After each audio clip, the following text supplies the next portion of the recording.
John Lilly once put it this way: there are no limits at all to the human mind whatsoever, except those we impose on ourselves because of our beliefs.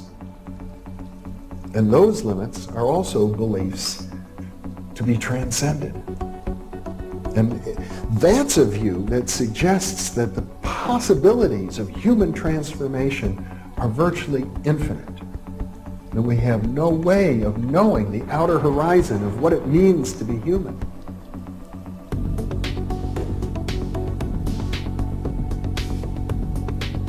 And really, to understand all this, everything, you have to go very, very deep into a study of history, consciousness, neurophysiology, everything. You have to be the supreme eclectic type of leaning, and you really have to be wanting to know who you are and what everything's about.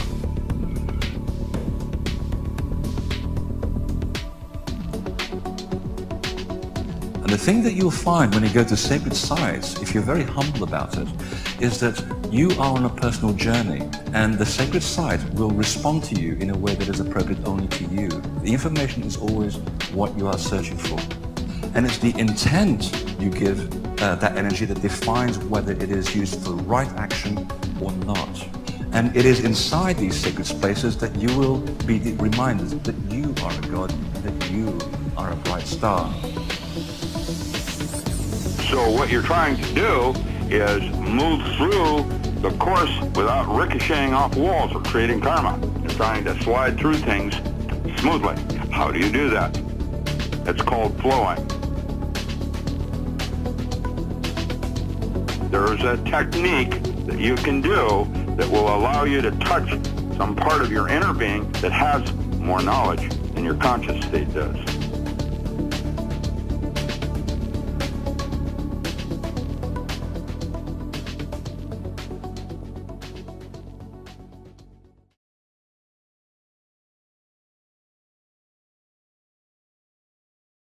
Spirituality means waking up. Most people, even though they don't know it, are asleep. They're born asleep, they live asleep, they marry in their sleep, they breed children in their sleep, and they die in their sleep without ever waking up. They never understand the loveliness and the beauty of this thing that we call human existence. You know, all mystics, Catholic, Christian, non-Christian, they're all unanimous, no matter what their theology, no matter what their religion, they're all unanimous on one thing. And that one thing is, all is well. All is well. Everything's in a mess. And all is well. Strange paradox. But tragically, most people never get to see that. They never get to see that all is well because they're asleep. They're in a nightmare. You know, talking about sleeping reminds me, last year on Spanish television, I saw a nice little story. There's this elderly gentleman who knocks at the door of his son, who's fast asleep. He says, "Jaime, wake up." And Jaime says, "I don't want to get up, Papa." And the old man says, "Get up, you've got to go to school." And Jaime says, "I don't want to go to school." "Why not?" says the old man. "Because first, it's so dull. Second, the kids all tease me. And third, I hate school." So the old man says, "I'm going to give you 3 reasons why you must go to school. First, because it is your duty. Second, because you're 45 years old.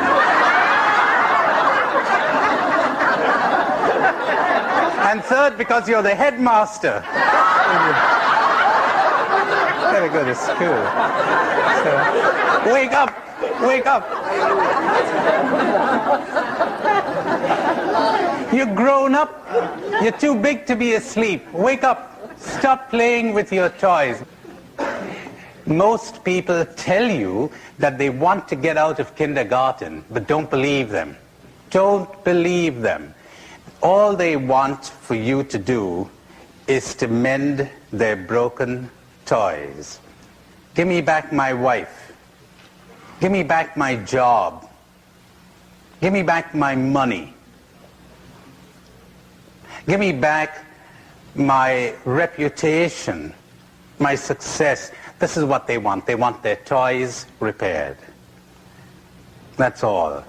Now, even the best psychologists will tell you that. They'll tell you people don't really want to be cured. What they want is relief.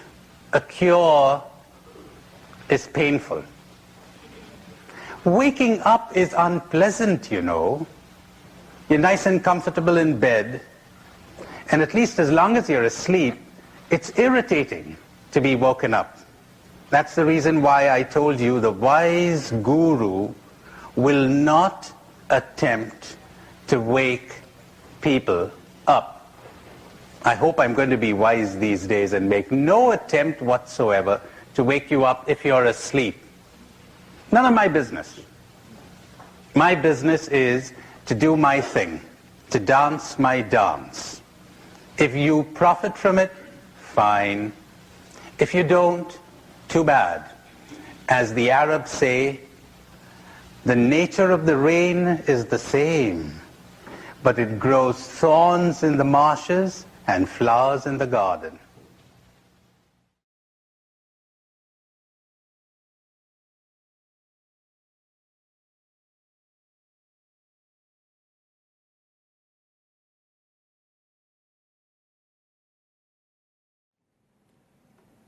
I emphasize these people because I believe it's monumentally important when it comes to solutions. And what I'm going to say now, you should listen to like you've never listened to anything else in your life. Because it's very, very important for the people you know, for yourself, and for the people that you're going to meet every day, especially in the coming years. Because everybody's talking about breakdown, everybody's talking about losing the thread, everybody's talking about their depressions. What happens if those depressions, if those feelings of futility, anxiety, whatever, are the closest you or that person have ever been to true selfhood? But that part of the mind, conditioned by all this pestilence that we've been talking about, is making you think that it's not. What happens if your depression is your best friend and your greatest teacher? And we went into this in the 2012 talk in Los Angeles, mentioned it in brief. What happens if your tragedy, your pain, your anxiety, your angst is the closest you have ever come, or that person who's giving you those problems, that laundry list of how they can't handle it, can't keep the job, can't keep the marriage, as if that's all normal? They can't find the harmony and the normality in an abnormal, deeply sick world? Do you know that the door to reality, the gate, is incredibly narrow? I don't want to become biblical with you here. I don't want to preach a sermon, but the way out of this maze is extremely narrow. It's very hard. We're talking very serious stuff here. And we have to turn around, right, and re-examine a lot of what we've been told, even by a lot of the psychologists and the doctors and the so-called experts. What happens if those dark voices that you think are so alien and so foreign and so ghastly are actually there because this is the first time in your life that you've actually even approached the shrine of your own selfhood, your own aloneness, your own stillness. But the chorus of all that other stuff and all the chorus of the experts has you completely thinking the opposite. And so it's big pharma now, and it's drugs, and it's futility, and it's even suicide. Or it's immersion in all the other falseness of the world, thinking that you're now returned to sanity. Now Heidegger already said this about our consciousness, the inauthentic and the authentic man. Because the pain and the so-called tragedy that comes with authenticity has its own beauty. It's in the running away from all of these aspects of yourself. This is when the problems arise. in talks of people like myself, we're forever pointing out that there's an external adversary. We just spent 2 hours doing it. But the negotiation of that external adversary and all of its elements and all of its arsenal is really only 50% of the extraction process. It's a very valuable aspect. But as a matter of fact, there are 2 demons that stand between you and the road of selfhood or the road of truth. 2 demons, and one is the internal adversary. So those who leave that aspect out, leave out the psychology, are only helping you somewhat, because you have the external adversary to fend off and become aware of and study and disempower, but you also have this thing inside yourself, the mind, the ego, the conditioning. You see, all the vices that they put there. The anti-psychologists are basically telling you, look, you think that if you live in this world, being a self is almost considered a disease. Well, as a matter of fact, it is. The search for your own selfhood has become the ultimate disease. So everything else that leads you away from selfhood has been endorsed by the world. And so now the world is screaming for down with Big Brother, and Illuminati must be destroyed. Because we understand that the people who are working behind the world, who control the world, are sick.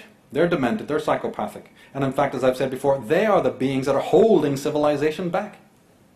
But just as on a social level, right, these destroyers, these sorcerers, they hold society, they hold culture, they hold civilization back. How can you fight them when their poison is in your head and your thought processes is holding you back? You see how it works on the microcosmic and the macrocosmic level? If your thinking has identified with the master, then your own development and progress is stunted and arrested.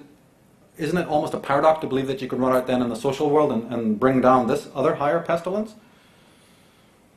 It's a reciprocal relationship between your own mind and your own thought patterns and your own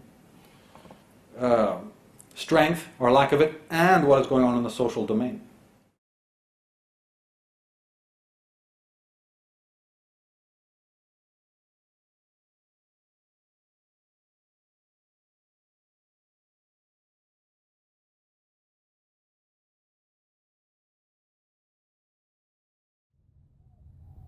Hey guys, Andre Hodge, Seven of Truth and Infinite Potential Healing. And if this is new to you and I'm new to you, I've been doing something funny, calling myself Crocodile, Star-Lord, Wolverine, Aladdin, Dundee. And I said in a video a couple releases back that I do that to own my power and be an example that it's alright to claim how amazing we frickin' are, because we are, and to structure my water and to accept my power, because the thing is, this world the way it is, it's designed to crush us and diminish us and make us feel insignificant and stuff like that, and I'm not playing that game anymore. So I'm offering me as an example of owning your power and giving myself a name that I'm offering you, and to lead by example and say, hey, actually I'm pretty freaking awesome, alright? So what I'm inviting you to do is own your power, and I see us as the Frodos, the galactic crazy diamonds that Pink Floyd used to call, like made the song of, about Sid Meier, the last memories and all that on the soul level, because to be here on Earth, especially now, and to endure all the shit going on is an enormous soul achievement that we'll wear on our psychic sleeves at some future point. We were the ones brave enough to, what's the word I'm looking for? We were the ones brave enough to divest from our multi-dimensional, huge mega soul, galactic beings, whoever we were, to go through all the shit we've gone through to be here now, to be here right at this point. What I've offered is basically the peak falsehood, right? So the metaphor I sort of see is as the tides of truth wade in, the tides of falsehood will be drawn out, and the emperor metaphors wearing no clothes, the falsehood clothes that have manipulated and done a lot of misguided shit, have used falsehood to gain their position and avoid the consequence and stuff. There isn't any avoidance of consequence, you know. So so one of the key aspects of who I am and what I'm about and how I feel I'm able to do what I do is, as a very critical ingredient to who I am, is based on emotional mastery. So I've had an emotional mastery sort of theme brewing for a little while, and I felt it was a pretty good time to start, because what I know is emotional mastery for me is the foundation of my ability to endure. All right, I brought up a couple of teachings in the foundational concepts part 2 and 3 about life force, and what I don't think many people really get is to have an actual emotion. There's a life force component, and then there's a nutritional, hormonal sort of investment as well for the body to actually experience the emotional aspects that are a byproduct of perceiving certain things that have a reaction called an emotion. All right. So what I learned is, in order to have an emotion, you've got to have the anti-emotion, or to bring it back to balance, right? So there's actually two costs, two investments of life force.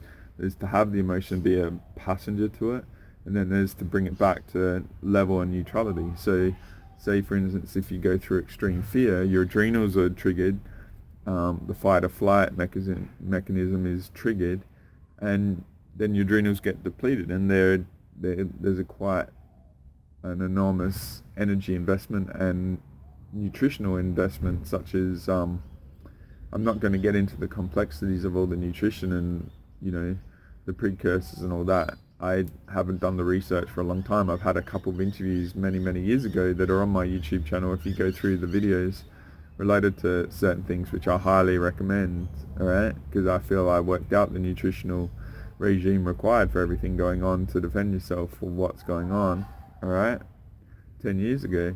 And that was during a very tough time, which I'll talk about as well.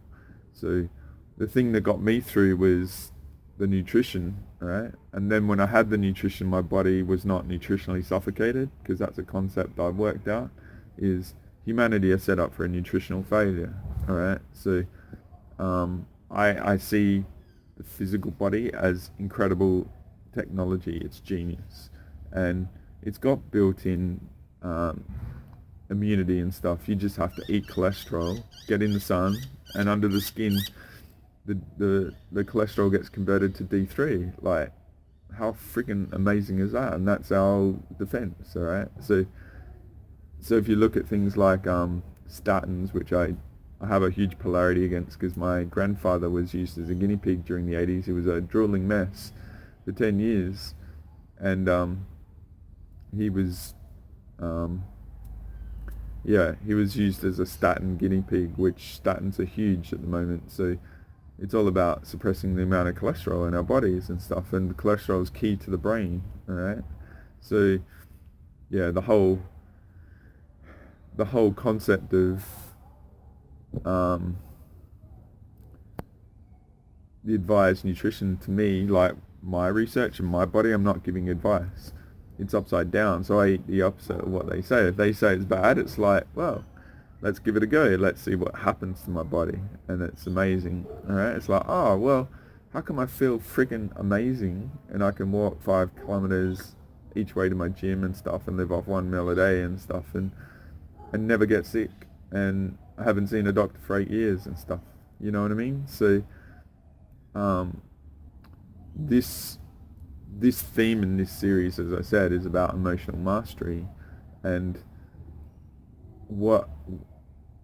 that's just sort of some sort of experiences of mine where I had to go through, and I wasn't passive to what the reality was telling me. I was proactive in what I did, and I experimented with my body, and I came out the other end as like with huge benefits to my state of being, which were stepping stones to getting to be able to do this with you, and all the Galactic Special Forces stuff and all the other.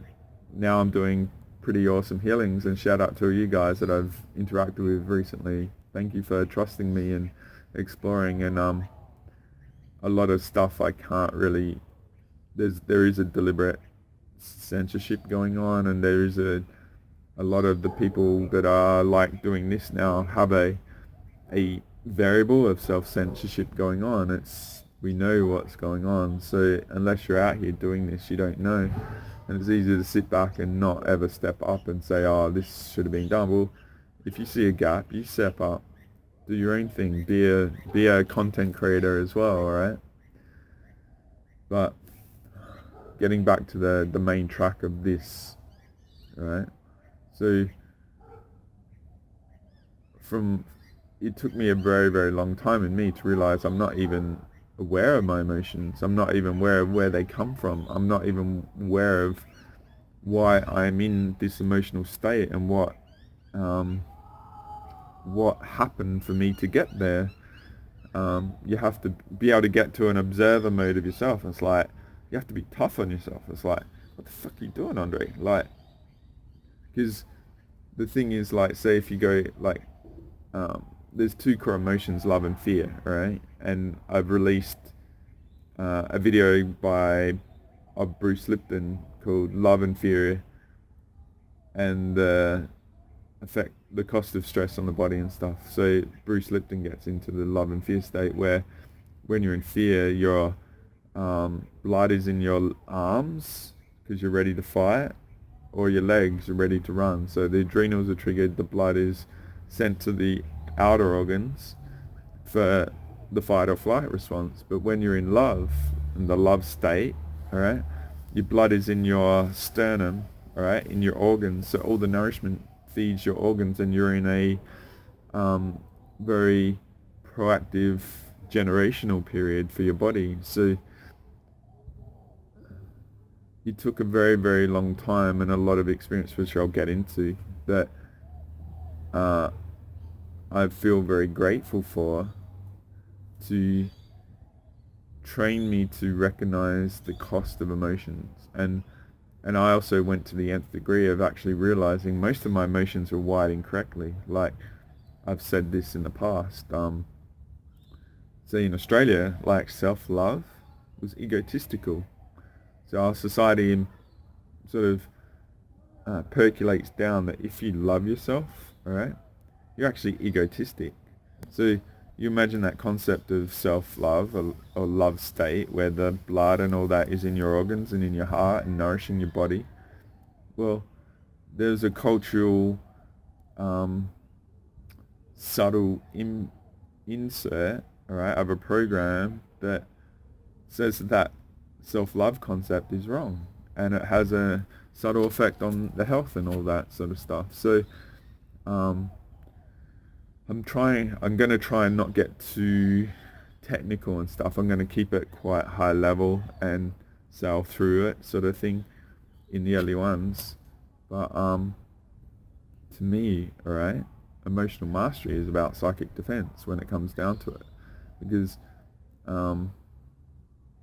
yeah, I'm going to show you a couple of clips as well. And right now I'm leaving it quite late in the week to get this done. And I haven't gone through the videos to get the clips and stuff. What the clips I'm going to look to do is offer a Michael Dzarian clip from his Age of Manipulation lecture that had a really significant impact on me. I remember when I saw this in 2010, 11-hour lecture, just ate it and watched it many, many, many times, and it was during my prime sort of currency trading days when I was staying up 20 hours a day, and I actually changed my 168-hour week from a 7-day 24-hour day week to a 4-day 42-hour week. So I actually disentangled from time. I define my own time because, so that's just sort of shit I've done in the past. But when I needed to stay up for trades because I was risking a lot, because I was in a lot of trouble, the emotions were massive, right? And the stress and the fear was massive.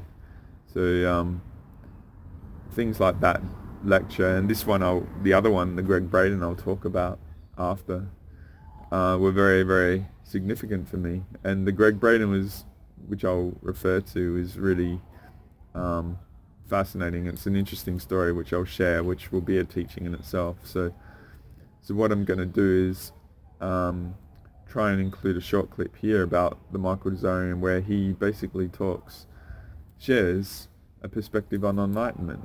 And it's quite interesting, because if you measure it today in the society and stuff, the key about this is our society is governed by emotional instability, right? It's like basically, and I hate to be so visceral, but you know, I'm 45, so I'm a generation older, or a couple, or whatever it is now, but say the generations after me, they never had discipline, they had timeouts and stuff. So it's interesting that the culture was conditioned out of that, but now tantrums seem to be the way society is appeased, all right? They've never known discipline and never known hardship relative to consequence of your actions and stuff, and so there's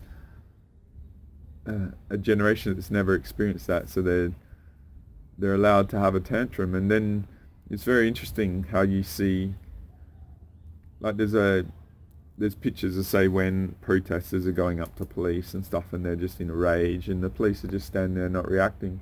And it's very interesting, like, the perception, right, is, and I'm using that, the police might be a bad example and stuff, but say they're not reacting, and people go up to politicians and stuff like that, and they have a tantrum, and they're like carrying on like a crazed lunatic, all right? And they're coming up to someone very like heightened in their emotional instability, and the perception is, on an outsider, is like, the one that's stable, it's like, what did you do to create the instability in this? The one that's unstable and deranged is a victim of what that other person has done, and it's bullshit. It's like, because when you get the concept of emotional stability and emotional instability, all right, entities can get inserted. I'll just show you an image quick, all right? So I've used this image in the past for other things, saying life force content and manipulation and stuff like that. But say you're a psychic warrior, all right, and you don't get messed up emotionally by people, but say someone around you doesn't have the emotional stability, they go through adrenal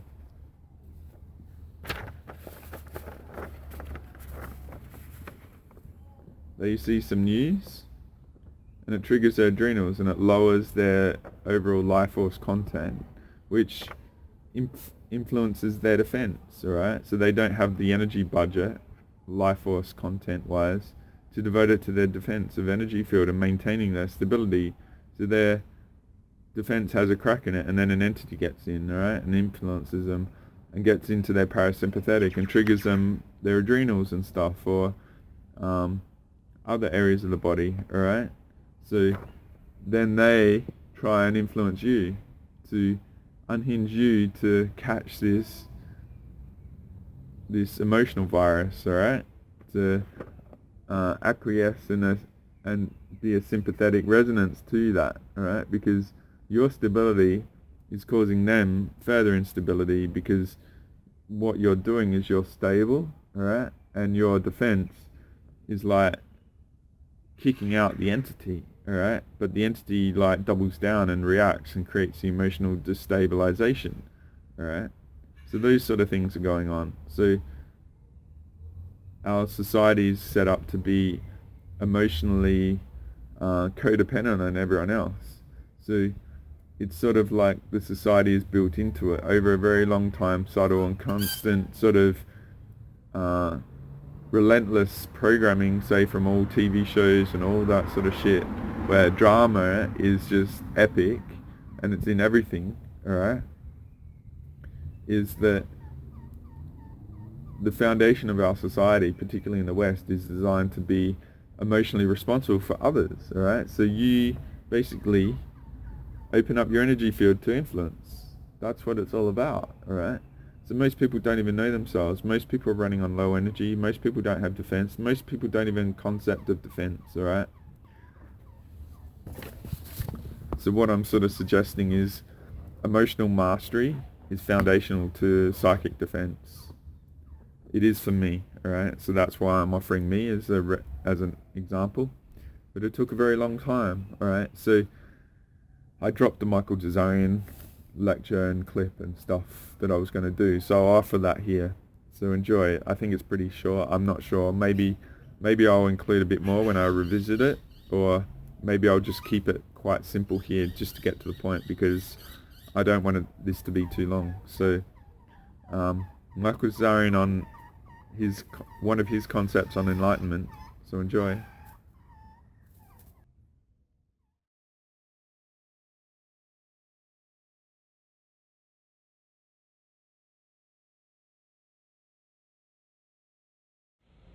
The great R.D. Laing says it this way: true sanity entails in one way or another the dissolution of the normal ego, the false self competently adjusted to our alienated social reality, the emergence of the inner archetypal mediators of divine power, and through the death and rebirth, and eventual re-establishment of a new kind of ego functioning, the ego now, being the servant of the divine, is no longer its betrayer. So he's saying again what we talked about chemical wedding, chemical divorce. You have to deconstruct one sense of self before the other arises in its place. Jung says it this way: only when all crutches and props are broken and no cover from the rear offers even the slightest hope of security does it become possible for us to experience an archetype that up until then has lain hidden. The archetype of meaning. Remember D.H. Lawrence's quote about being sponged out, erased? Remember the alchemical idea about being reduced down to the basic elements? And previously we even analyzed the alternative meaning of the word enlightenment. The lightness, right, in weight that comes when you do this process. When you are no longer emotionally affected, either negatively or positively, by what another person thinks, says, and does. Now, that's not just a statement. I mean, try it. I mean, go and do it. Or find out how impossible it is. Experiment with yourself. How much time and energy does your mind spend? Don't judge yourself, just observe it. How much do other people matter to you? How much thought goes into what X, Y, and Z are doing? Don't judge yourself. Don't critique yourself. Don't become self-sadistic over it. Just observe it. How much other people matter to us psychologically. And then realize that everyone is doing that. There's a crime going on around the world, you know, and it starts right here. Just observe it and let it draw from it whatever conclusion you want. Some people may think, I want to be like that. That's what it's all about. That's life. That's caring. That's giving. That's self-sacrifice, whatever. I'm just making the statement. Or, more deeply, observe yourself and how your idea of yourself, because I won't condescend to call it your real self, because actually the person who's in true selfhood hasn't got the slightest disaffection by what another person says, thinks, or does towards him. None at all. The reason why you do is because you have an idea of yourself. And the first moment a person says a couple of syllables against that image of yourself, and you become as evil as the George Bushes and the rest of the world, all the tyrants. Their tyranny is just with a bigger gun than ours. You see this in the schoolyards. You see it in the families. You can hear it through the walls of your houses. It's ubiquitous. It's reeking from the world, all of this tyranny. It's not just in the corridors of power. What a luxury to be saying, oh, only there it is.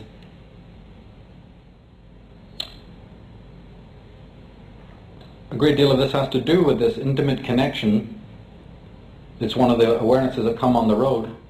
As you climb higher up the mountain, right, you get a bigger vista and revelations that you couldn't have when you're stuck down in the valley. Well, one of them is actually that age-old known thing to shamanism, known thousands of years ago, that's now been hidden.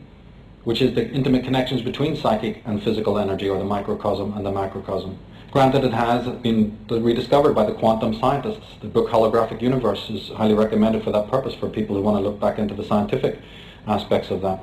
Leonard Shlain says that according to the new physics, observer and observed are somehow connected, and the inner domain of subjective thought turns out to be intimately conjoined to the external sphere of objective facts.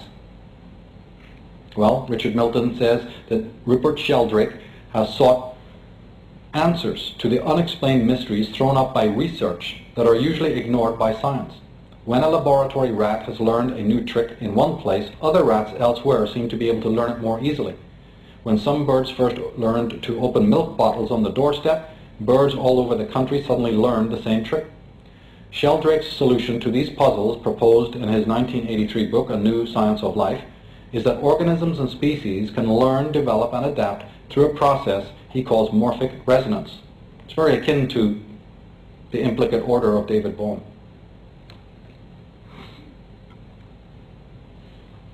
In the book The Cosmic Serpent by Jerry Narbury, he says that in the early 1980s, thanks to the development of a sophisticated measurement device, a team of scientists demonstrated that the cells of all living beings emit photons at a rate of up to approximately 100 units per second and per square centimeter of surface area. They also showed that the DNA was the source of the photon emission. Photons is the highest form of light that we presently know. Deepak Chopra addresses the whole concept of photonic action and how that's a bridge between the external and internal world. You see, he said photons come out of nowhere. They cannot be stored. They can barely be pinned down in time. They have no home in space whatsoever. See, so they transcend space. They're exactly the same as the unconscious thought processes of our minds work. That is, light occupies no volume and has no mass. The similarity between a thought and a photon is very deep. Both are born in the region beyond space and time, where nature controls all processes in that void, which is full of creative intelligence.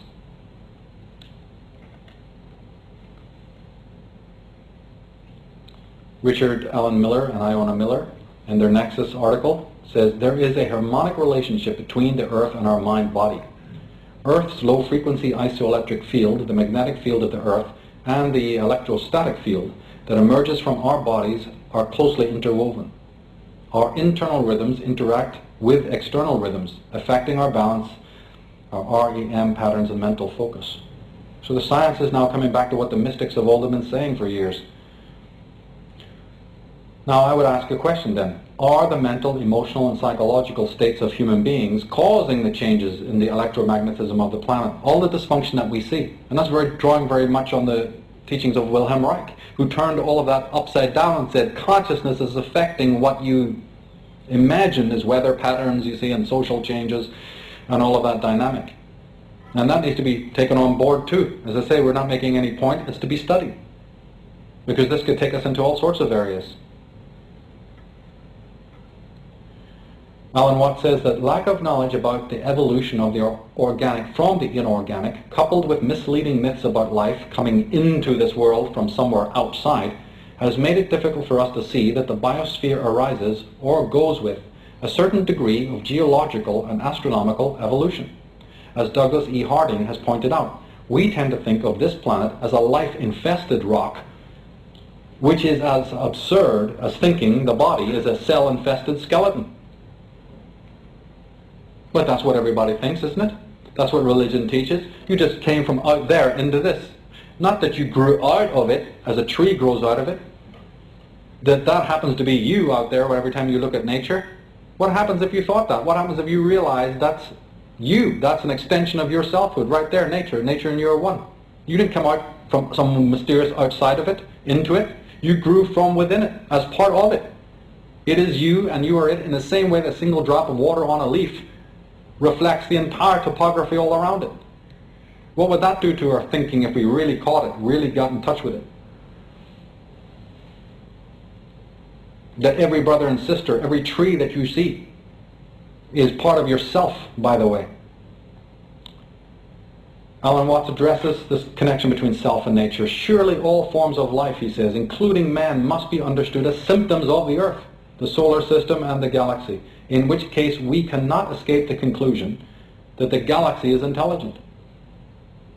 Maybe not the kind of consciousness we have, but it's intelligent nevertheless. Somebody put it there, and it certainly isn't plugged in, although science is desperately seeking to find the plug so we can find out its power, right? He says that the first result of this illusion is that our attitude to the world outside us is largely hostile. We are forever conquering nature, space, mountains, deserts, bacteria, and insects, instead of learning to cooperate with them in a harmonious order. In America, the great symbols of this conquest are the bulldozer and the rocket, the instrument that batters the hills into flat tracks for little boxes made of ticky-tacky, and the great phallic projectile that blasts up into the sky. Well, Mikhail Bakunin, the head of anarchism, put it this way. In his book, God and the State, he says that the liberty of man consists solely in this, that he obeys the laws of nature because he himself recognized them as such, and not because they've been imposed upon him externally by any foreign will whatsoever, human or divine, collective or individual. The champions of selfhood will always put it that way. The great artists know how to tell us subtextually, this story. For instance, this famous image here of Adam, the creation of Adam in the Sistine Chapel. Adam is outside the realm of the God. But more so, the creative God is actually sitting inside a brain. Do you see how the cloak that surrounds God there on the right is actually shaped to look like a cross-section of the human brain? God is within, is what Michelangelo is saying. And in a way, that creative force within us, which gave rise to all of this, Adam, as we know ourselves to be, right? He is in fact cut off from that. He is divorced from that. He's separate. He's on the outside until he awakens to the higher truth, which of course you can better believe that the Pope who funded Michelangelo to paint this had no idea what Michelangelo was subtextually saying and referring to. It's actually the most anti-religious statement you could imagine. God is within your brain, you are God. That's not what they wanted to hear. As I said, this was in the ancient legends of the earliest peoples on the earth. In the very Song of Odin, it says, I know that I hung on the windy tree for 9 whole nights. Right? 9 is the cycle of initiation, see?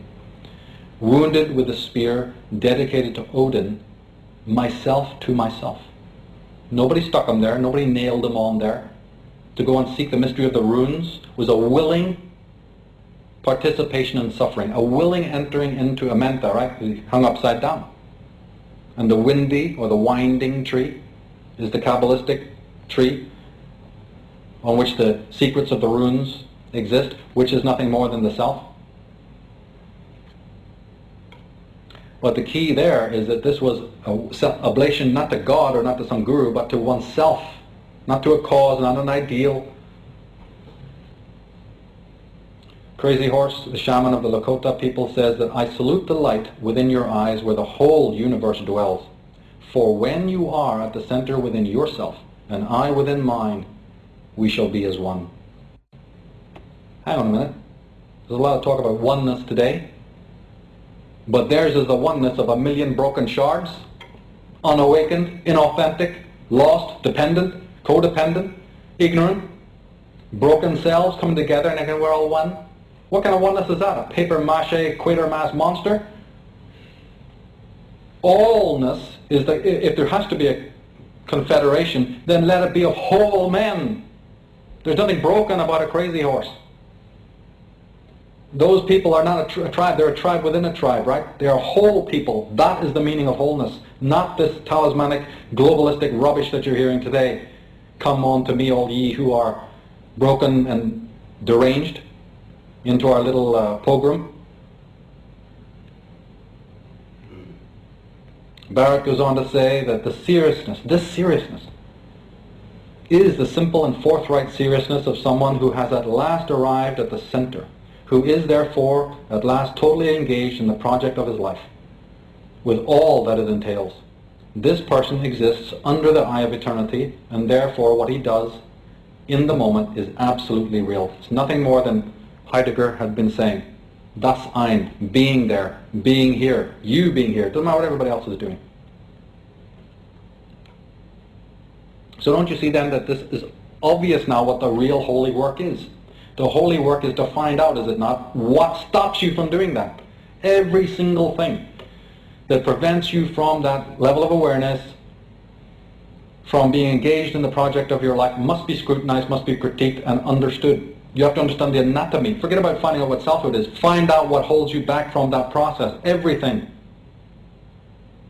That's the job. It's not easy. As Friedrich Nietzsche said, the individual has always had to struggle to keep from being overwhelmed by the tribe. If you try it, you will often be lonely and sometimes frightened. But no price is too high to pay for the privilege of owning yourself. If you don't own yourself, right? If you don't move from those white squares of knowledge, if you don't move on to the white squares of knowledge, somebody else will. That's the dynamic. It's nothing more complicated than that. If you don't own yourself, somebody else will patent you. They're telling you they're doing it, by the way. They're telling you that's the gig. It makes sense, doesn't it, of all this transhumanism that we see. They're owning you. The Russell Trust owns you, the Queen of England, the Pope. If you're not selling yourself elsewhere, they'll own you anyway. They've got rights.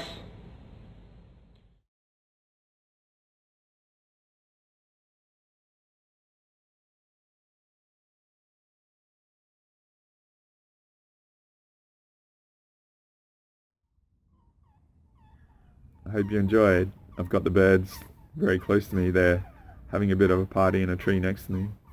Hey guys. So yeah, from Michael Tsaryan's perspective in that instance, right, I'm not going to say it's his perspective, but essentially from that teaching, enlightenment is not being affected emotionally, positive or negatively by anything anyone thinks, says or does, alright? So just have an appreciation of that and overlay it on society. Have you ever met anyone like that? Do you even get that? Do you even get that if that is a teaching relative to enlightenment, how opposite our society is? We're made to feel responsible for everyone's emotional state, alright? Which is bullshit, alright? My attitude is, like, I'm not responsible for your emotional state, nor are you with mine. It's my own emotional responsibility to master me. And if I'm not on my game, then it's actually vital for me that I sub myself out. I go bench myself and I put myself back together, alright? And I get level, and then I reintegrate it and stuff. Because the whole tantrum thing is to get emotional leverage, alright? And then there's false victims to get emotional leverage. There's all these games going on, alright? That it's not about truth or authenticity. It's about the outcome with littlest investment because everyone's depleted, alright? Everyone wants to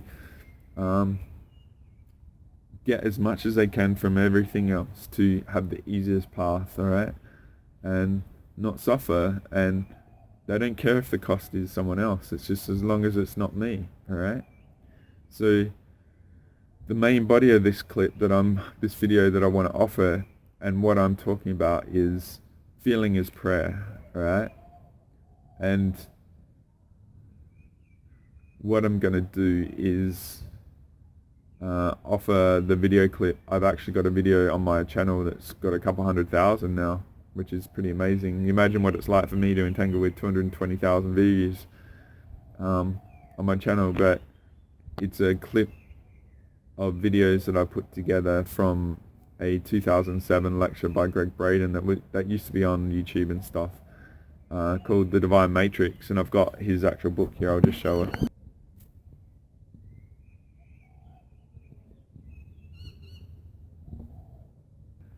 So yeah, the funny thing about this, I've actually got a bit of a story. So what I'll do is, because this video has been going quite a long time, people don't have the stamina to watch it. I'll offer the clip. I'm not sure how long it is, but it's really, really powerful. And the lecture is amazing, so is the book. And Greg's always been a favorite teacher of many out there. And so yeah, I'll talk about it after. So This is a clip from that 5-hour lecture based on his perspective of feeling is prayer. So enjoy.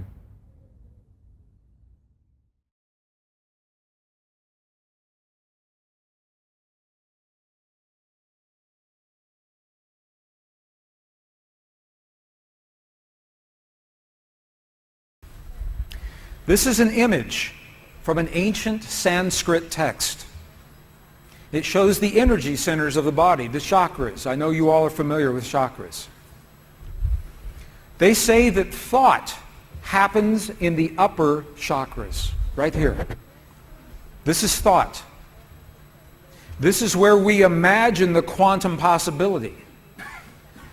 The emotion happens in the creative center, in the lower chakras. This is emotion. And they say our emotions are only two: love and fear. Love and the opposite of love. So when we think a thought in our mind, we fuel that thought. We give our thought life through the love or the fear that we place into the thought. And when we do that, we create a feeling. And now we have a definition for feeling. Feeling is the union, the marriage of emotion and thought. What we think of a possibility and our love or our fear of that thought. Does that make sense? Is that good? This is important because we're going to use this. Does this make sense? Okay? What is the one energy center in the body that does not have the circle? What is the one center that we have not talked about here? Precisely, the heart. Feeling happens in our heart. Feeling doesn't happen in the mind. Feeling doesn't happen in the lower, well, a little bit, but not much in the lower centers. Feeling happens in our heart. Feeling and belief are connected. Feeling and belief. So in our hearts, we have hate, sadness, joy, compassion. These are feelings. These are not emotions. To have hate, sadness, joy, compassion, we must have a thought, and then the love or the fear for that thought that creates these feelings. So now we have a definition of feeling. Feeling is the union of thought and emotion. In the book, The Isaiah Effect, some of you have read who has read The Isaiah Effect? Anyone? Oh, thank you. Okay, so one of the questions that came up was, what book do we speak about the Essenes? The Isaiah Effect is one book where we speak about the ancient Essenes, E-S-S-E-N-E-S, the Essene traditions. It was in the book, The Isaiah Effect, that I have a chapter that is titled Meeting with the Abbot, A-B-B-O-T, the abbot of the monastery. And this is the abbot here that we met with, this man. Isn't he a beautiful man? It's this man I asked the question I asked so many times. Every monastery, every nunnery, every monk, every nun, every abbot.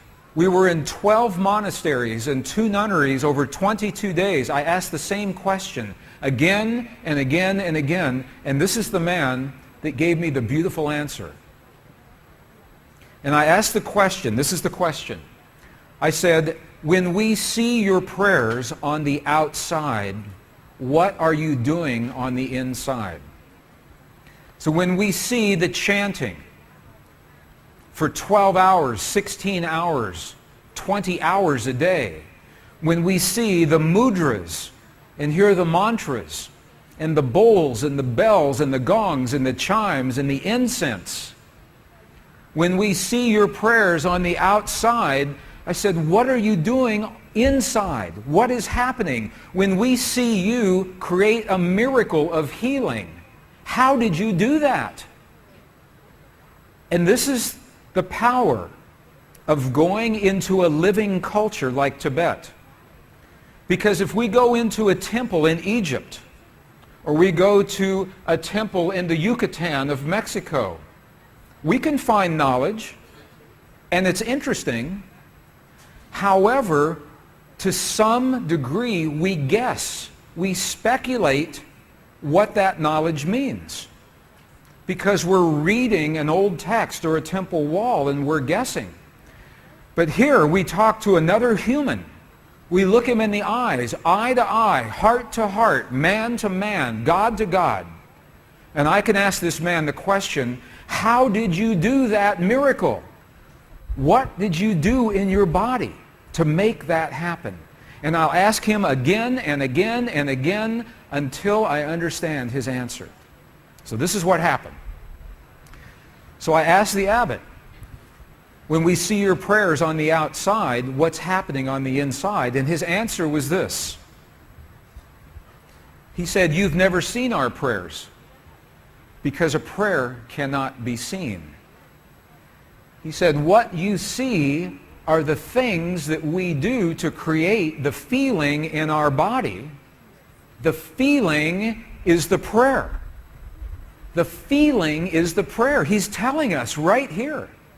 He's telling us in a Tibetan monastery 17,000 feet above sea level in the Himalayan mountains, this man is telling us the secret that was lost in our Christian and Jewish traditions when the edits were taken in from the books. And they practice and they live this. Feeling is the prayer. Then he turned the question around and asked me. He said, how do you do this in your culture?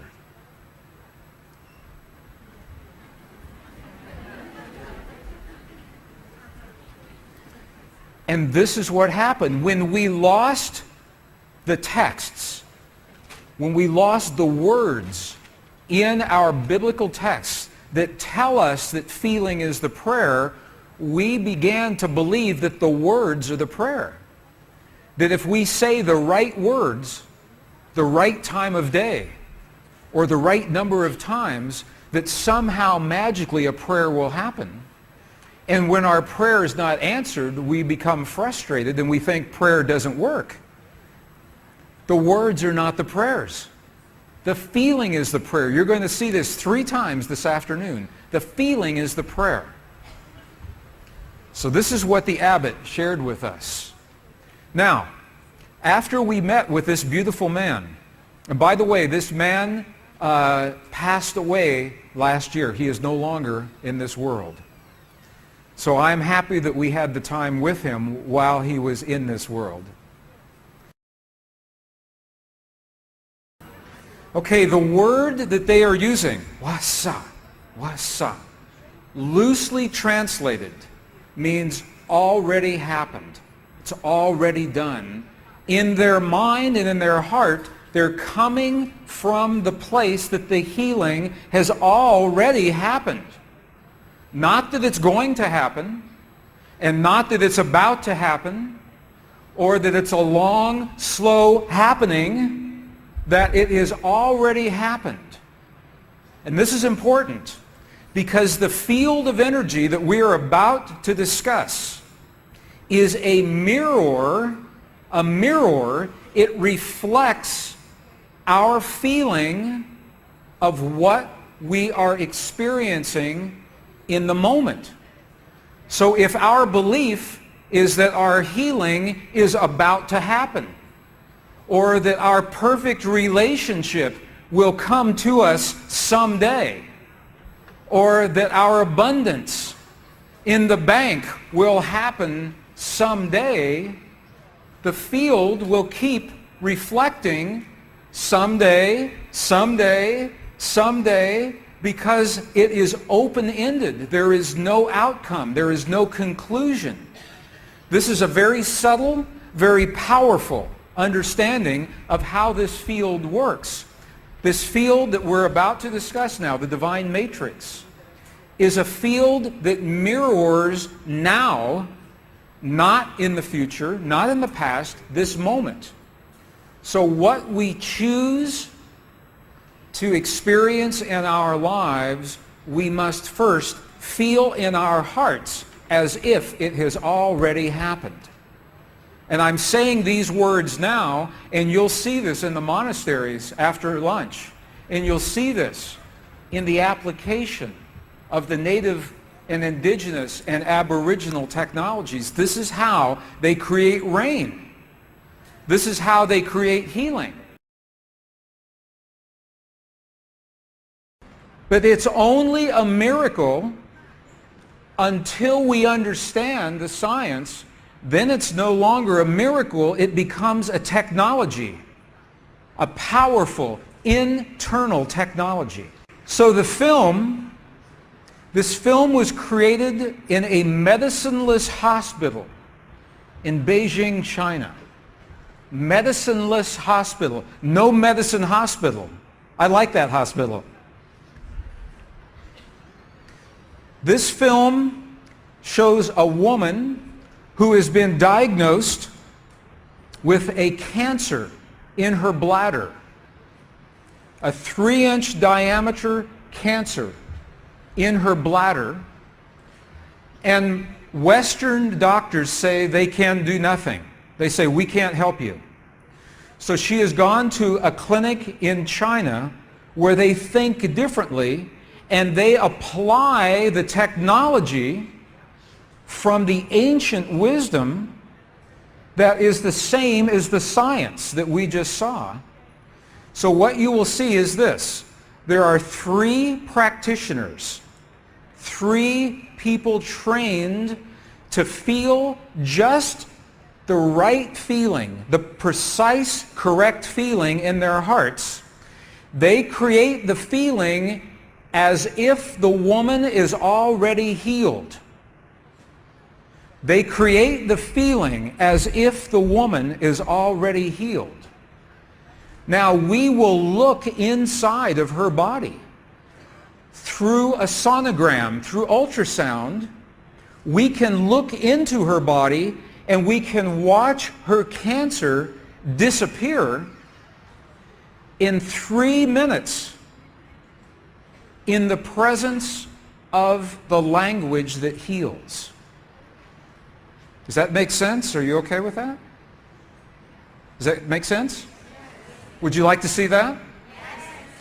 Okay, good. So what you will see is the woman is awake, she is conscious, she has no anesthetic, she believes in the process, she believes in what is happening. And there are 3 practitioners who are trained to create the feeling in their bodies as if the woman is already healed.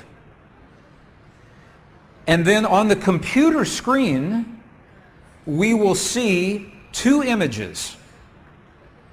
One image is before the healing, and one image is actual time, real time, so we can see the healing happen. And while the healing is happening, you will hear the practitioners chant a word. And I want you to know there is no magic in the word. It could be any word. But this word is the word that they have chosen that reinforces for them, that tells them the feeling. So they agreed that this is the word that would create the feeling for them. But it could be any word. I want you to know that. So I'm explaining this now, and we'll explain it again as we go through the film. Over 8 years, the center has successfully treated more than 180 types of illnesses, including bladder cancer.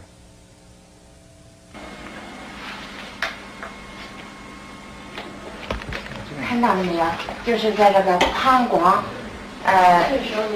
下角处的左侧，和一个压壶，这么一个中块。给它上。现在写的是它。打气。各位老师，咱们一块用云南法器。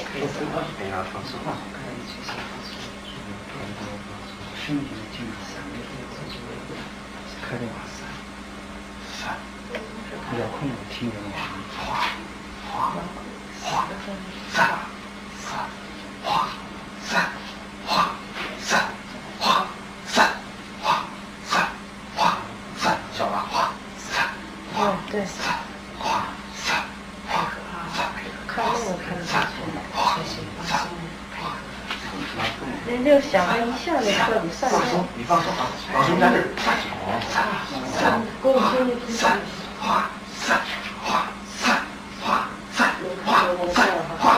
小了，站正，好，没了，再站去，没了，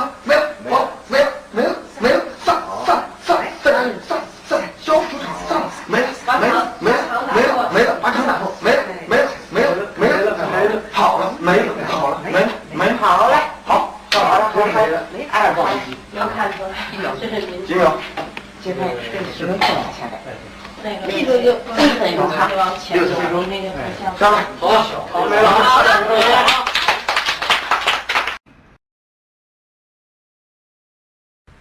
，Compassion is this force. So the ancient instructions, how do we do this? The instructions are very precise in the Buddhist traditions and what we're finding in Tibet. Number one, they're saying that to create the healing, to create the peace, to create the miracles, first we must feel as if the miracles have already happened without judgment, without ego. And that's hard for the Western mind. So first we must do this, to feel as if our prayers have already been answered without judgment, without ego.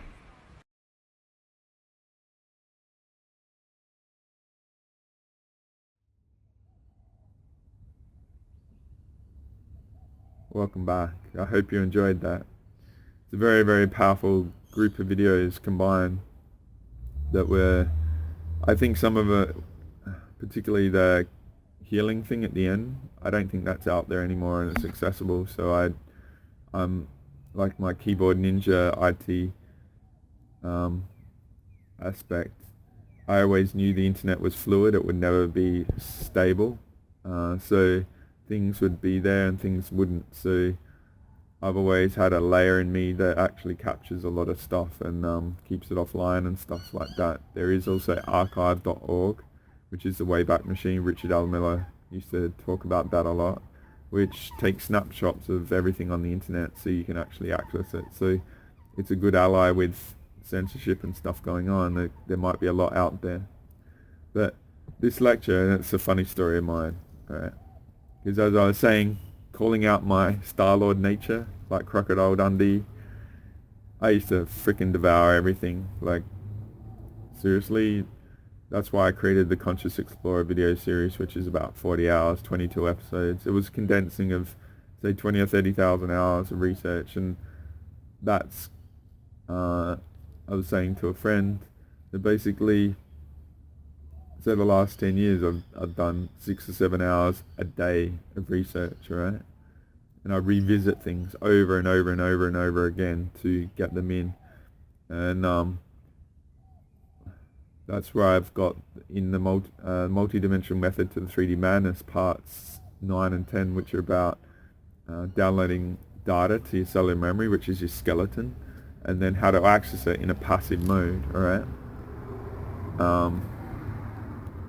Malcolm Gladwell, which is a teacher I talk about in his book Outliers, he's got another awesome book called Blink, where it's trusting your gut. Blink is about trusting your gut, and your gut is 80% right without even trying. But you have to honor it because there's no time, alright? People think they have to earn shit, and you just can't get it like knowingness, alright? Well, Outliers was talking about how there's all these geniuses and masters out there. And I love talking about Michael Jordan, that they've all got the talent, alright? But most of them have put 10,000 hours in to master their talent as well. There's always a effort component. And so it's absolutely true. Like, I have not had any shortcuts. That's why I could create Galactic History 2 and stuff like that, because I was not governed by money and I was tuned into what the audience needs and the reality, all right? People were being locked down, and there was an opportunity that people would want to use that time and bubble up all the energy and stuff. So, and they wouldn't have much money, so I made it cheap, all right? That's why I said the price is $88. So, yeah, getting into this feeling is prayer, all right? Because I'll tell you my story and then I'll tell you the teaching after, all right? So, like I said, I'm calling out. Talked a lot. Sorry about that. Yeah, I will always make fun of myself as well. And this video and this particular teaching is very, very interesting for me on that, because the way I always was, all right, like, in YouTube used to be amazing. Like, if you go to the front page of YouTube, it used to have all the on fire videos, and it used to be all consciousness stuff, like Greg Braden, Bruce Lipton, like David Icke, Michael DeZone, and all that. They used to be the front and center, not what is there now. And there was never a mobile app for YouTube, and I highly recommend not using that and trying using a desktop computer and stuff. The interface is a lot different. The ads aren't on the PC. If you look in Google Analytics, 95% of people use their mobile phone these days, so the app is very different. So even using just like a Firefox browser on your phone, it's very different, alright? So that's just a thoroughness and subtle difference and stuff, because you're not like birds, like baby birds, wanting a mother to feed you. You're actually proactive and stuff. So this feeling is prayer, teaching and concept relative to Greg Braden's Divine Matrix teaching. Right? So I had the lecture, and everything I came across, what I would do is, like a teacher like Bruce Lipton, Greg Braden, Michael DeZone, I would go absolutely friggin' hardcore, use my keyboard ninja skills and find everything about them that I could find. And so I'd have this list of the people and the concepts, to say Federal Reserve, like money system, auras, or psychic defense and all that. They were just like phrases spoken that I had no context for. So it was like, what I didn't know, I wanted to know, because as I said in the last release, which I highly recommend, because I included Bob Beck, Infinite Potential Healing Part 3, because I'd give you teachings and tools that you can go out and buy, alright, that will help with your body and your technology, alright. It's like, yeah, there was so much, like I talk in that about how I lost money during the 2008 financial collapse. So we all hate feeling pain, and so how do you avoid pain? You gain awareness to make better decisions. So emotional mastery is absolutely one of the best teachings you can ever hear. So I hope you really appreciate what's being said here. Is that I've offered deliberately over a lot of the videos, like if you had done and been quite thorough with me, I've offered how my life was, which was a triggering point to find out things and stuff. And the emotional mastery thing really hit straps when I was going through poverty, alright? So I think it was about 2015, like mid-2015, there was a lot going on with me. It was very hard. I was at the end of sort of the bankruptcy, which was 3 years, because in Australia, if you go bankrupt, you lose your passport and things like that. And any money you earned over a certain amount, you had to pay back to the debtors, no matter if you went bankrupt. So it was a lot lost in a wilderness time in many respects for me, and there were no allies, and it took me a long time to realize that my mother had lied to everyone and hidden it, rather than going in and supporting, which is what family should do. And a family had a lot of money, and how much I lost actually was pretty insignificant to how much my mum does for most of my family every year, alright, let alone 20, 30, 40 years. So it was a really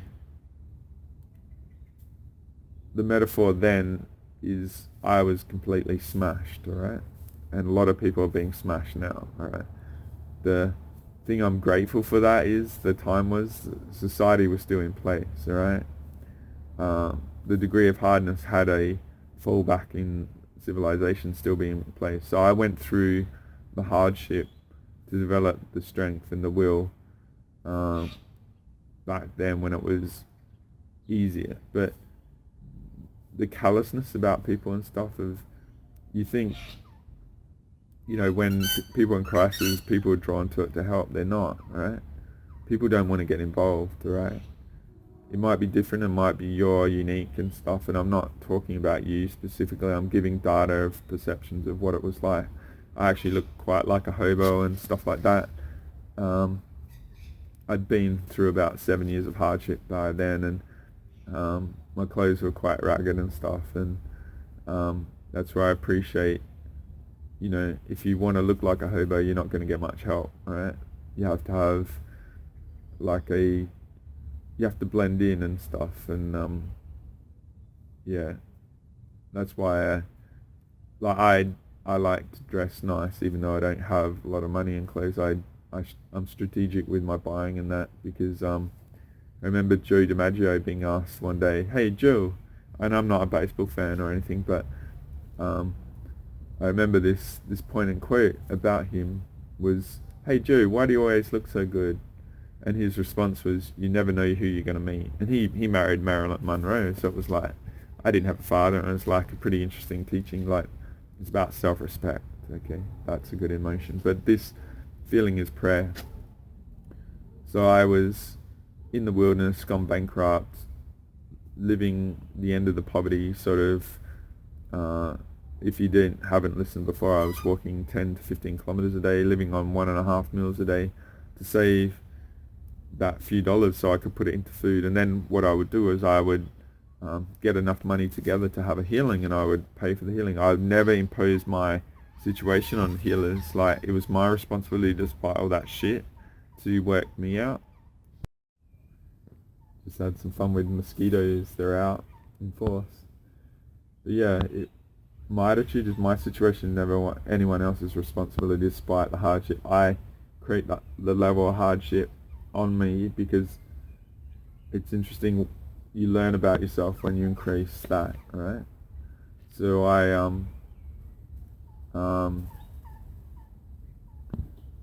yeah, it was a bit hard for people. Like, most people don't actually investigate, they don't ask, they don't actually listen, and they don't have the empathy to, like I said in the reality sonar, the empathy part, I think 11 in the multidimensional method to the 3D madness, they don't have the life force in them to actually invest in another situation. And I was always using that reality sonar technology to interact with people, because how can you have a successful interaction with someone when you don't even know anything about them or what's going on in their life? So you invest into them to see.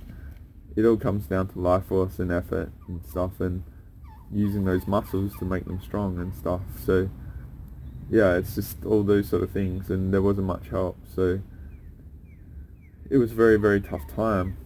But the interesting thing about the Greg Braden lecture is that I had it sitting there for about 3 years, and I just, every time I leant into it, I just get asleep. Like, I just nah, I'll find something else. So unlike most stuff, alright, where I'm just like, wow, just like inspired, what are the nuggets in this that I might find? What is the teachings that I don't know that I might get? Because I was on the hunt for anything and anyone that I didn't know about. So if Richard Latler Miller talked about a author or something like that, or Art Bell talked about a person and stuff, I would write everything down and go follow up and go find it, and then buy the books or look for the books or keep an eye out for that author, or see what else that author had written and stuff, like Malcolm Gladwell and stuff. Alright, relentless, absolutely relentless. Like, I was just a sponge, and anything, like I said, the losing the money, realized how much I didn't know, and I wanted to know to be able to basically make good decisions, right? So yeah, what happened was eventually, like, during that period, I had to really budget my emotions, right? I realized, like, if I had a tantrum, alright, and I cut shit and just whinged and whined and all that sort of shit, got shit off my chest, metaphor, dumped it on other people and stuff, I wouldn't be able to walk the 10 kilometers or 5 kilometers to my city, and then I wouldn't be able to walk with a backpack full of food, like 20 pounds of food for 5 kilometers, 30 pounds of food, to save that $2 so I could either pay for healing or nourish myself with food. And what I get is there's a purity in survival mode, right? There's this very, very powerful motivation force that is associated with survival, right? So if you don't understand the motivation I get with me is I tune into that survival mode. You don't need to be in survival mode because it's an aspect of my nature now, right? People can say they have and all that, but the interesting thing about having extreme abundance and survival is there's a purity of existence that they're actually very sane from my perspective. But the thing is, the difference between abundance and not having anything and lack and in survival mode is that motivation, the purity of motivation to get through the moment or get to the next stage or anything. When you've got an extreme abundance and comfortable and stuff, you can say, nah, can't be fucked. No, I don't need to. I can just, instead of walking 5 kilometers, I can drive because I've got a car, or I don't need to go to get food and stuff. I can order it in, and you can find the convenient path to justify inaction, alright? So when people, and this is where you can discern people, right? Sales people and stuff, people are governed by vested interest. The vested interest is an aim that they have, and they're bringing the reality to fit and contort to them. So greedy people, like salespeople, that have agendas to make more money, because Gandhi said there's enough in this world for everyone's needs, there's never enough for anyone's greed. So when people are on the greed, never enough, right? Whatever they made before, they want more, right? So they'll walk over you and stuff. So the pure absolute motivation you get from survival mode is an aspect of who I am in any moment. Like, why do you need the outside events to get into that state? Why do you need, to hear the song that you love to inspire passion and stuff? Passion and that survival motivation are things that I live by. So yeah, this was a time of a lot of that brewing and appreciation of me and my states to be like Michael Jordan, ready to go anytime, sort of thing. Alright, so what happened to me is I actually had to get the appreciation of, say, this emotional cultural wiring in order to survive that very extreme no food sort of era. Was I realized the subtlety of going through the emotions, how much my life force was impacted. Say, if you walk 5 kilometers a lot and stuff, if you run and stuff, you can tear your calf, tear a muscle, right?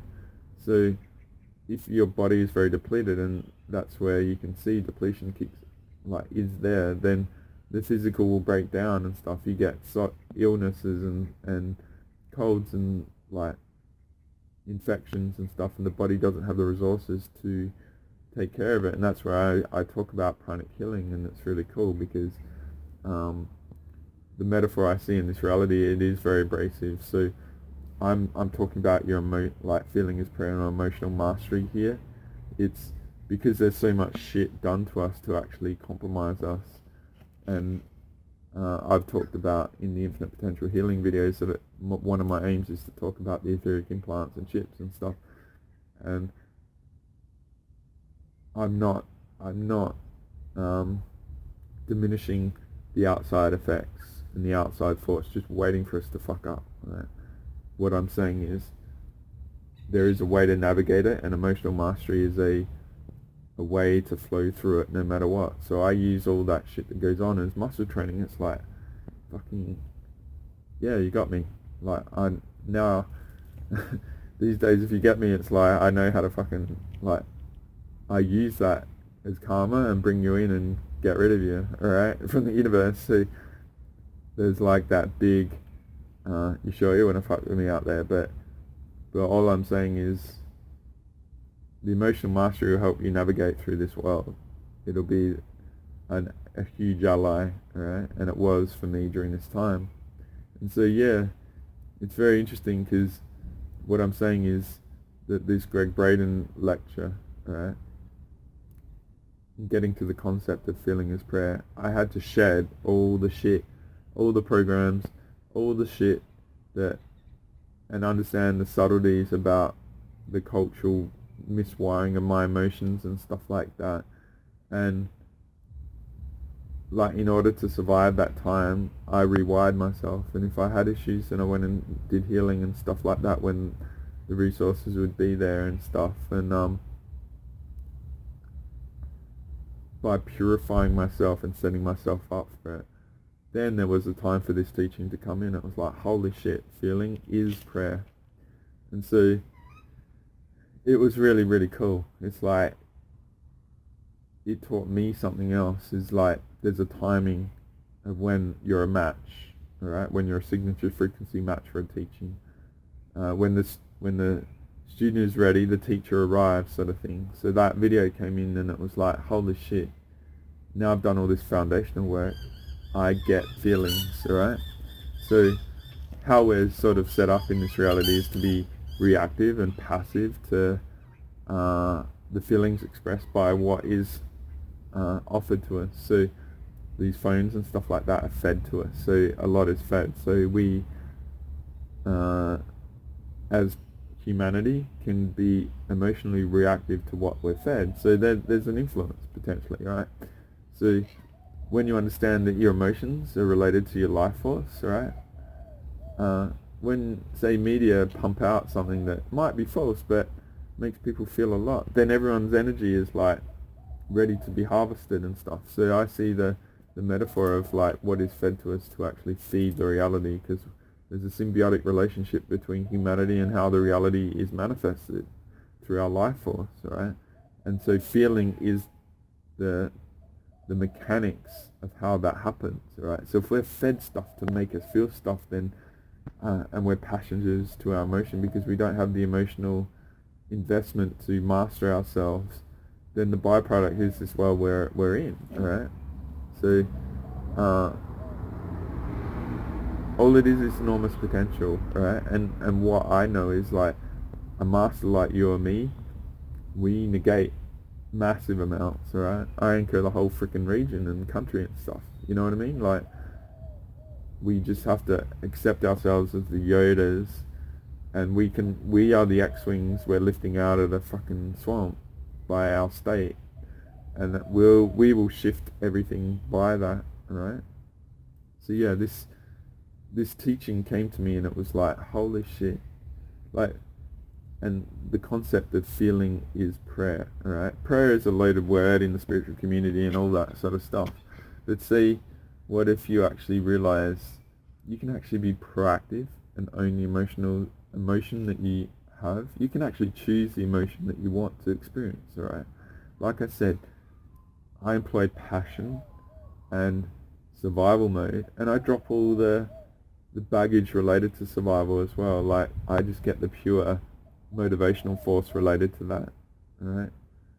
Because you can live in it. You can drop all the key to motivate you to get to that state. You can just engage it at any time, and so you can engage any emotions at any time. And I feel like I'm living in every emotion in every moment, and it's a choice that I can have. Right? And you get to a meditative state. Like I've talked a lot about meditation as well. Like, this was all that era when I was mastering meditation as well, because you know, if you get to a point where you can actually observe yourself, it's very, very, it takes a lot of investment to get to that observational state of yourself, and just track back why you're in this emotional state. If you can feel your body in the regions and stuff, it's absolutely massive investment, alright? if I show you a diagram that I've got, and I've shown you in the Life Force investment to change videos, I think it's part 3 of the foundational concept, where I offer this, alright, where it's going from this side over here and it's going over that way. So it might be an investment if you see that. It might be an investment to change, alright? So there's a cost. What happens is if you integrate a new potential in yourself, like new information as well, then the initial investment you'll change and you'll get the return. So instead of being at the dotted line, you're at a higher level. You do the same thing over and over again and you'll get more energy back, alright?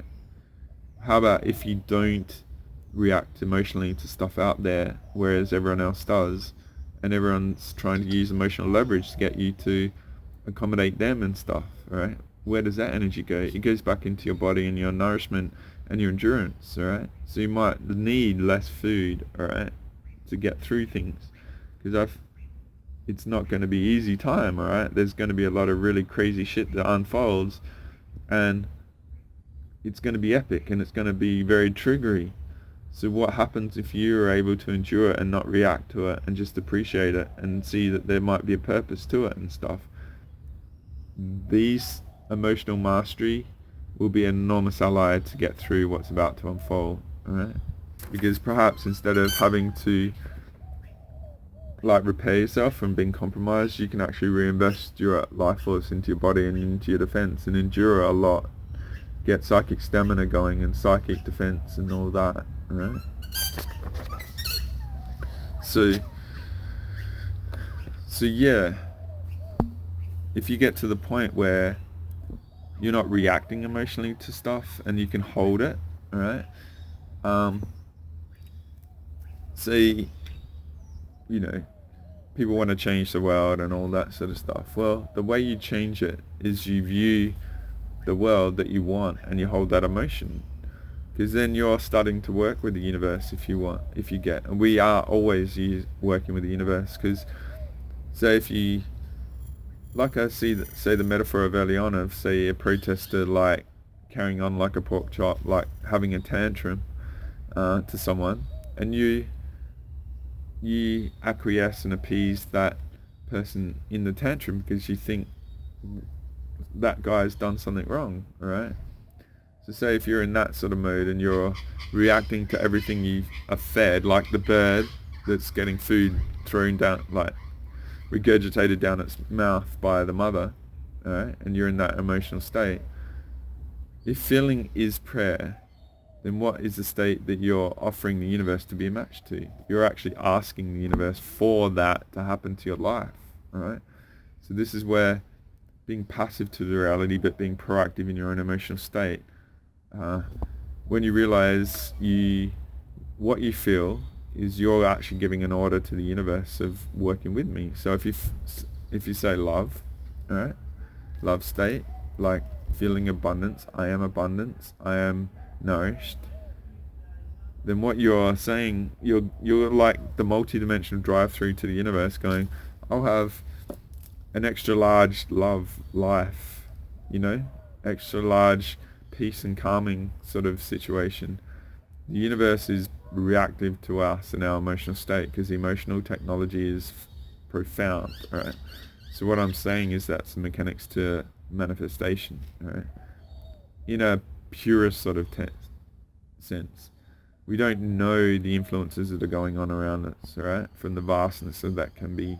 And if you don't do healing and stuff like that, then you don't know what is going on. And I'll just say from a feeling perspective, right, and mechanics, and this is what I know with a lot of the high level people that I've interacted with, and it seems to be a bit of a pattern, is that, I'll show you the diagram. Like, you might assume that you're on your game and all that. One thing that I know has been inserted, alright, and I'll use this in a different way, is that, say you're a high level being, alright, and you're a threat to the system sees you, then there's this actual rejection energy that's been inserted into a lot of people, where the allies and stuff, they react in a tantrum to us. They're polarized against us, and we might assume that we're on our game. We're like, I'm an apex being. I've got no healing to do and stuff like that. But there's actually something inserted into your energy field that repels support and stuff. You don't even know it. You're just in this, like, everyone's against me sort of bullshit, alright? But there is technology out there that does that and inserts a vibration into our energy field, potentially a chip and a block or an implant that creates polarity against us, alright? And so these are the sort of things why I'm very, like, I've stepped back and I'm not involved with people, because it's a sign of some sort of deficiency going on, and it's not a negative thing to say. It's like you're a threat. The shit's done to you, but you actually need to do healing and stuff, right? Because there's a gap in your defense and your energy field and all that, and you're assuming you're on top of your game. You know what I mean? Like, this is where I'm saying healing is the key, alright? Healing would be the ally, and I'm not saying this to me or anything. I'm just saying being open to that you could have something wrong isn't an invitation to, like I'm saying, the manifestation. It's like being thorough. It's different. If you're like in fear that you aren't able to defend yourself, then you're inviting this shit. The universe is going, fuck, this dude's like, he's just like inviting it, alright? So I have to accommodate the feeling state that they're in, so we're going to slam them, alright? So it's quite technical, and it's not a black or white sort of thing, it's grey, alright? But there is a way to navigate everything and be on top of everything, alright? So I'm probably going to expand a lot on some of the concepts here. I'm trying to just offer a specific teaching and realize that you can own your emotions, you can master them, and you can determine your fate literally no matter what is going on, alright? So if you don't know, that's cool. If you're unsure, that's cool. Just imagine how few people actually get this concept though. How amazing and brave and courageous you are to even contemplate these sort of things, alright? They're not things that you're going to master overnight, but my attitude is what I do, is what I offer all this stuff is to help you to not have to go through 10 years of fucking shit, alright? Maybe it's something that you have to work on as a background program, and just really invest a lot in observing yourself, and really just be disciplined and be thorough, and just like really question yourself. Maybe your whole patterns are going to change. Maybe the people you're associating with, maybe the foods, maybe you're eating alcohol and you've got, you go into lack and stuff like that, and you go into comfort foods and all this sort of stuff that are negative cycles for your body and stuff like that. And it's all awesome, and it's all okay, and there's nothing wrong that you're doing. You don't have to feel guilty about anything, but just realize that a lot of people out there love the mystery. They don't want the truth, alright? They don't want the answer. The answer is boring. It's like the unknown. I want to entangle with the unknown, and like I want to gravitate to criminals and all this sort of shit. I don't want to hear the shit that I actually need to hear, because then I've got a level of responsibility. I've got to integrate it, or I don't. And see what happens with your soul and the reality in the universe when you avoid shit like that, right? But these are probably quite technical and advanced concepts, and it might require a fair bit of listening. There's a lot of you that are advanced, and I don't aim for all the audience, like the super advanced. I aim for the intermediate and the entry level people as well. So everything I say has purpose behind that, and maybe you've got this under control, and maybe it's just a confirmation, or maybe you're playing like emotional matching with me and my state and all that. And I don't aim to be perfect, alright? Like, and I don't demand perfection for anyone else. Perfection for me is a journey that will be a lifelong journey, and I don't expect perfection from others until I'm perfect, and I'll ever be perfect. So the greatest criminals like Musashi, the badass samurai that wrote the 5 Rings, he was the worst of the worst, and kicked ass and did everything like to manipulate and all that to get the outcome he wanted and stuff. But he came up with that amazing book and stuff. So if I was had values and discernment and stuff, you wouldn't listen to that. But the wisdom comes out of all sorts of teaching and people and stuff. And if you can separate the emotion stuff from the pure data of knowledge and all that, you'll go very far. And I hope you really just realize that how much potential there is for humanity in yourself if you actually really get your emotions under control. If you get into that neutral, just like flowing through things, you realize stuff is out there and you don't actually have to react to it emotionally. What if you, instead of giving away your emotional expression, you value the energy and the nourishment in your body, right? Because there's potential that food's going to be hard to get and stuff like that, and you're going to need to actually be able to dig deep and find next levels in yourself, and to ride it, to be in an emotional state at a very masterful level. It will help endure a lot of stuff. And like I said, I found walking, like going walkabout like the Aboriginals, was very, very key for me during that era. And it actually generated a lot of energy and stuff, and it helped me to clear, and it helped me to go into active mode and stuff like that and just contemplate things deeply. And the key is to get yourself out the way, to be clear, to actually get the really the variables that matter and stuff. So all of this is practice. Keep trying it. Just really try for like half an hour, 5 minutes, or like between meals, like just really observe yourself, why you do that, why you're drawn to people and all that sort of stuff. Whether you want to listen to a video that I released, or say go watch Netflix for 6 hours, and think that that's nothing. Why can't you value your time and get the teachings rather than just like want to shut down and all that sort of stuff, and disconnect and distract. Make each moment count.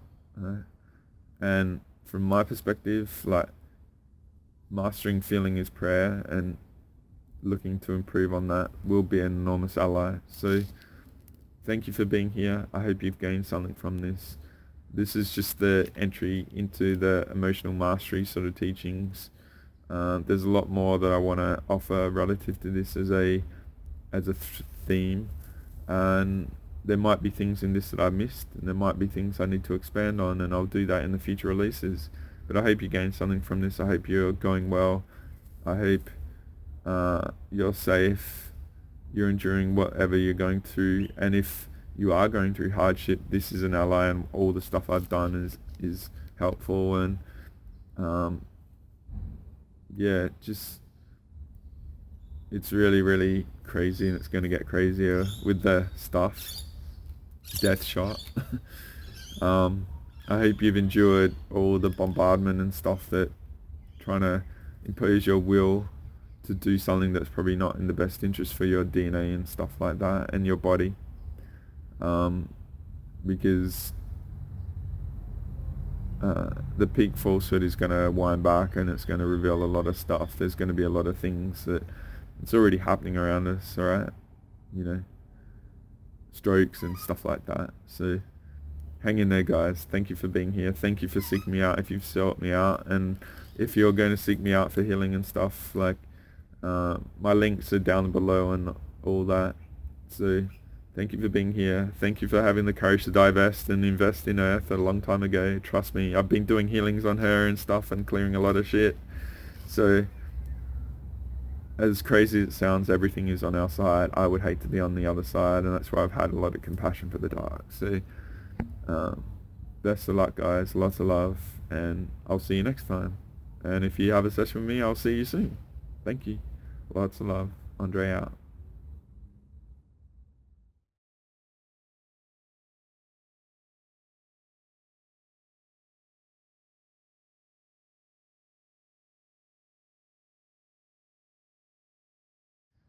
So everything I've done, like the Galactic Special Forces, all that, it's in the algorithm of my Akashic record and my frequency, my DNA and all that sort of stuff. So it's there. So it's like I'm a codex of codes and stuff. So whatever code the individual needs, they get, sort of thing. whatever's the right time of their journey and stuff in their consciousness Tetris. And this information, it's funny, it's from my perspective, I'm giving you the answers at the end of the like say math book and stuff, and I don't know if schools use books anymore, but they used to give us textbooks with the answers in the end and you weren't meant to cheat.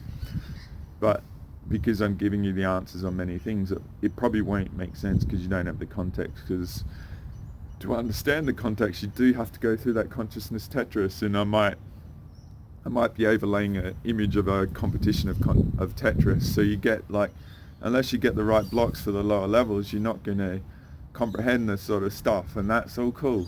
Trust me, the discovery process is awesome here, all right? It's one of the gifts we have in this unawareness realm, and that, so I love that journey of discovery. It's such a gift to get new realizations, and you get that level clear, and then you see things from a totally different perspective, and I love that shift that you get, especially when you're wrong, all right?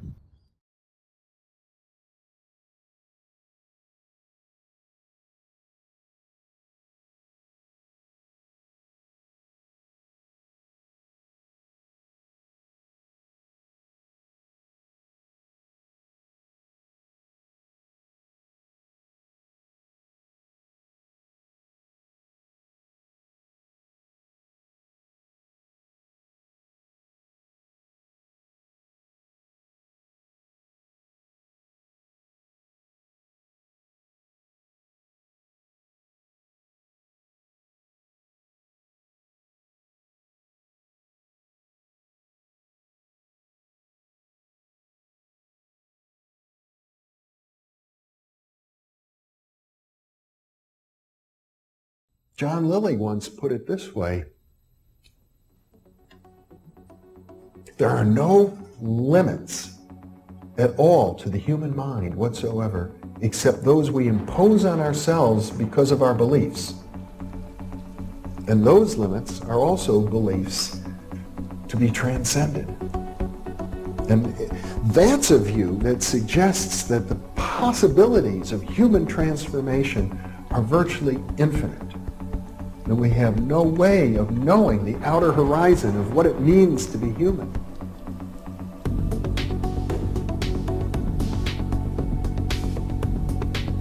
And really, to understand all this, everything, you have to go very, very deep into a study of history, consciousness, neurophysiology, everything. You have to be the supreme eclectic type of leaning, and you really have to be wanting to know who you are and what everything's about.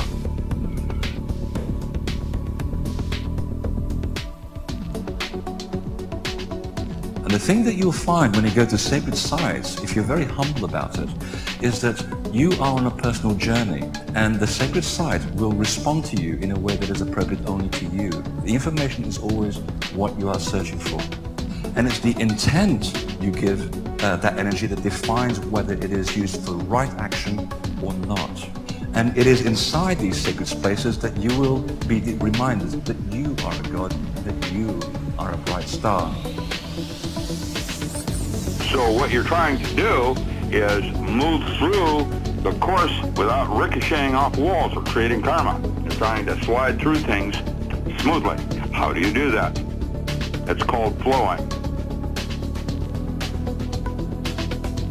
There's a technique that you can do that will allow you to touch some part of your inner being that has more knowledge than your conscious state does.